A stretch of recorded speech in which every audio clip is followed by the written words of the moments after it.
So, this is part 11 ng kamusta na ba ang ex mo at ang bago niya.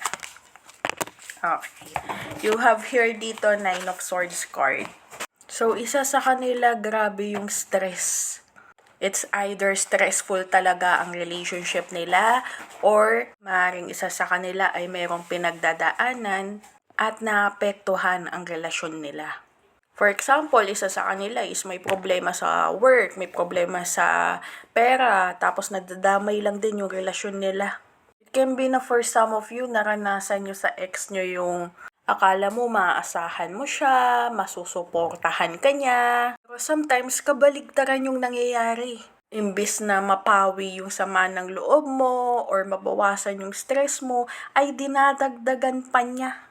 Maaaring yan din yung akala ng bago niya. Maaaring naging malaki din yung expectation ng bago niya. Pero ngayon, na-realize ng bago niya is dagdag problema lang pala yung ex mo na yan. Maaaring ito din yung red flag na kailangan yung ma-realize. For some of you, magaling talaga magpaasa yung ex nyo na yan eh. Kasi kung personal problem niya is hindi niya kayang ma-handle, is what more can you expect? Imagine nyo guys, this is your ex. Dito sa image na to, parang nag-aantay siya ng tao na itatayo siya, i-comfort siya. Pero kung titingnan mo yung image, kayang-kaya niyang tumayo, kayang-kaya niyang bumangon. Kasi ito for some of you lang, may ex kayo na pumasok lang sa relationship kasi problemado o malungkot lang. And most likely, yun din yung naging dahilan kung bakit naging sila ng bago niya. Kasi maaaring isa sa kanila is problemado lang, malungkot lang. Kaya pag naging magulo yung relasyon nila, ay wala to, finish na. Maliban na lang kung isa sa kanila is matiisin at obsess.